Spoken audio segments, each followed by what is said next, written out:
Marino, Jennifer Horn, live from our Dinner with the Candidates broadcast. We're live this afternoon on both AM870 and AM590, and we've got a live audience here in Fullerton at Angelo's and Vinci's, and we are going to continue meeting key candidates in the upcoming November election. Yep, a big special thank you to Officer Tatum and Mark Levin for letting us borrow their time slot just for today so that we can introduce you to the biggest names on your ballot coming up in November 8th, just around the corner. And two candidates are running for Assembly. Burton Brink is here running for the 49th Assembly District, and Michael McMahon from the 41st Assembly District. Burton and Michael, hello. Hello. Thanks for having us. We appreciate it. Good afternoon. Guys. Now, I love putting you guys together because both of you have some law enforcement backgrounds. Yep. And Burton, let's start with you, and then Michael will get your story. But Burton, you served in law enforcement. You have run for the Assembly before, and you are running again. You truly believe in law and order, crime, refunding the police, and a whole lot more to keep people safe. Is that your top campaign issue this time around? Absolutely. It's still crime. Crime is still a very big issue. We have AB 109, Prop 47, that's been spoken about before, Prop 57, and that is the criminals' trifecta.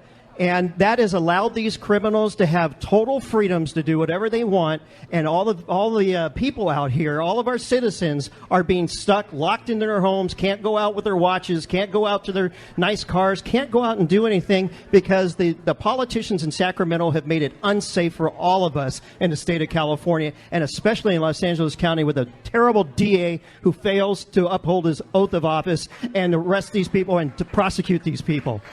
But they don't have any solutions. What are solutions that you would propose? Well, the first solution is to get rid of Prop 47. And as Bill was talking about before, we're having so many problems with our homeless and all the issues with these crimes and people having total freedom, the criminals having total freedoms, that we need to have that back. When you have crimes that were moved up to $950, small businesses can't afford that. Even the big businesses can't afford that because nothing is happening to the criminals. There's no consequences. Nobody's going to jail for it. So that we got to get rid of Proposition 47. And because it was voted on, we have to get it through the Assembly and the Senate to get it back on the ballot to make sure we have the teeth into our laws so we're protected out here in our communities. Absolutely. What was the idea? Was the idea on Prop 47 that, we don't want people to have, a criminal record that's going to keep them from getting a job? I mean, there was some thought behind there that it was going to change things and give more opportunity to people. It didn't work. No, it didn't at all. I mean, to bill it as the Safer Schools Act, I think is what it was called initially. Yeah, it wanted to decrease the amount of felons that we have in the state prison system. So lo and behold, once it passes, now everybody who was convicted of a felony drops down to a misdemeanor, and poof, crime is solved overnight. But it doesn't work like that. I think one of the other things, just to piggyback off of what Burton had said, we need to get a good, solid attorney general in office to deal with these rogue DAs and wrangle them in. And, it's going to take somebody like Mr. Hochman to get in there. Absolutely. And Nathan Hochman, by the way, would have been here. It's a Jewish holiday today, so he is definitely going to be on the program, has been before, and certainly a great candidate running for Attorney General. Great chance. And that was the voice of Mike McMahon running for Assembly in the 41st Assembly District. And Mike, we first met because of your story, an incredible story. And I know while crime is really important, there are a lot of freedom issues that are at the center of your campaign as well. Tell people, for the people that don't know your background, why today you're sitting here running for Assembly. Well, I'm here today because up until July 1st, I was a 14-year member of the LAPD, and I was terminated because I refused to acquiesce to the City of Los Angeles vaccine mandate. And so, thank you.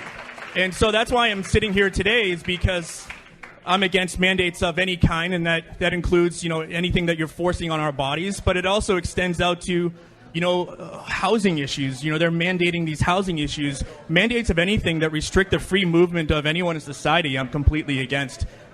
Yeah, and I have to ask both of you this because you both have connections to law enforcement. Mike, yours a little bit newer. Burton's just been retired a couple of years. But what's the morale like? When we talk about crime, we need a strong police force. And I feel terrible for the LAPD, the LA Sheriff's Department, all of our local law enforcement who had to live through the defund the police movement.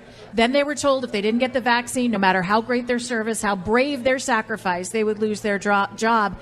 my worry is that we won't be able to ever fix crime because there aren't going to be any good police officers left to do it. No.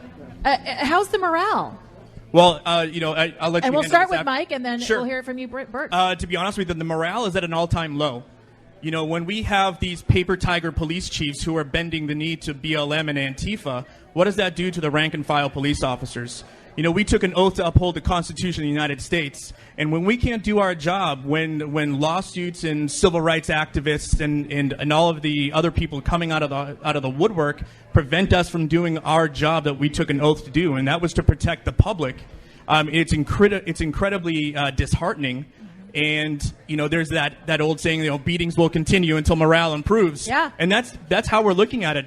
The good police candidates are seeing through, and they're asking themselves, why would I want to be a police officer in this climate right now? And we're, as a consequence, we're not fielding the best police officer candidates. Burton Brink, what do you think? How is the morale? It's the same thing. In the Sheriff's Department, I know the morale is real low as well because of that.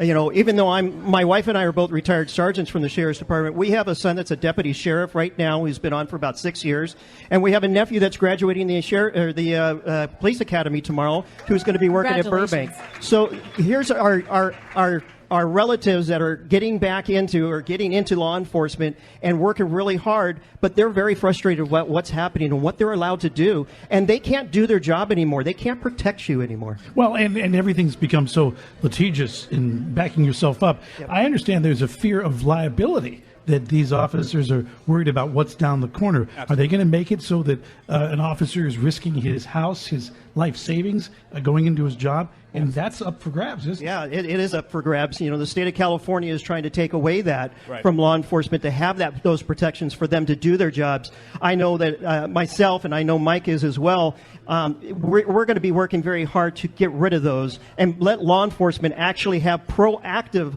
law enforcement ability so that they can protect us and stop the crimes before they're happening, not after. That's what the problem is with a lot of this that's going on. Mike? Right. Yeah, and my opponent actually was one of the co-authors of SB2. The SB2 essentially wants to reimagine policing within the state of California, and as Burton alluded to, get rid of the qualified immunity that protects police officers while doing their job from civil liability. If that ever is removed, you're going to see a mass exodus of police officers within this state.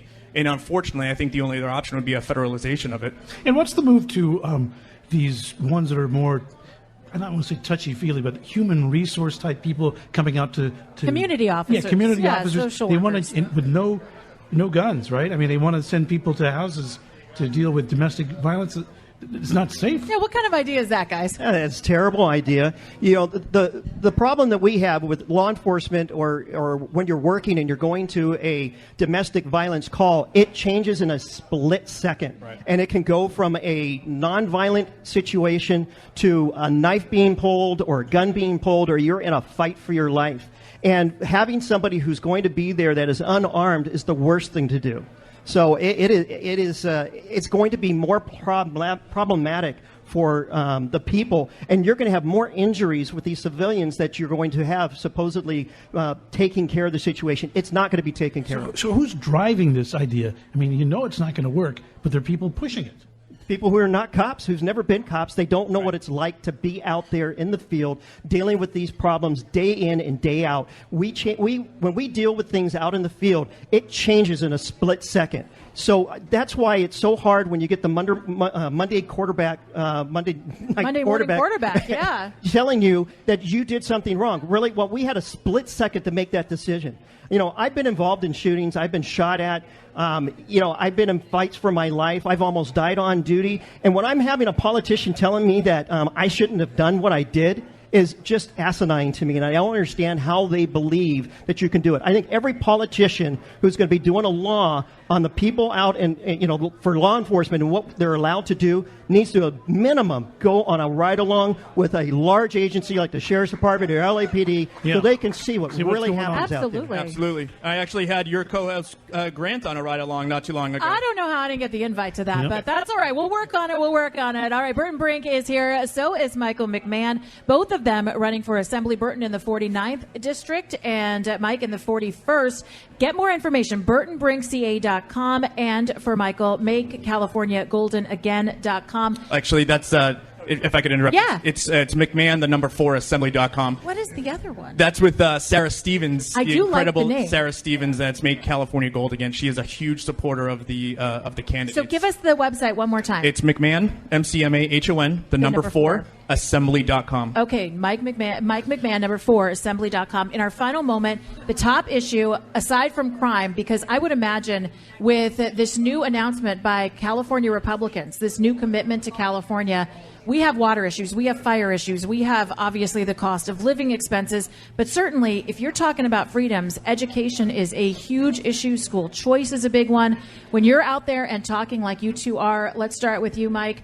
What's that top issue? The top issue for me, to be honest with you, is parental rights. Mm-hmm. We are going through the California State Legislature is working as hard as they possibly can to strip parental rights away from the parents within this state. You know, I successfully was up in Sacramento. I lobbied against SB 866, Scott Wiener's bill, and we defeated that. But so many other bills have slipped through the cracks because of that. But my top issue is definitely parental rights. Burton Brink. Yep, same thing. Parental rights is very important. School choice is very important.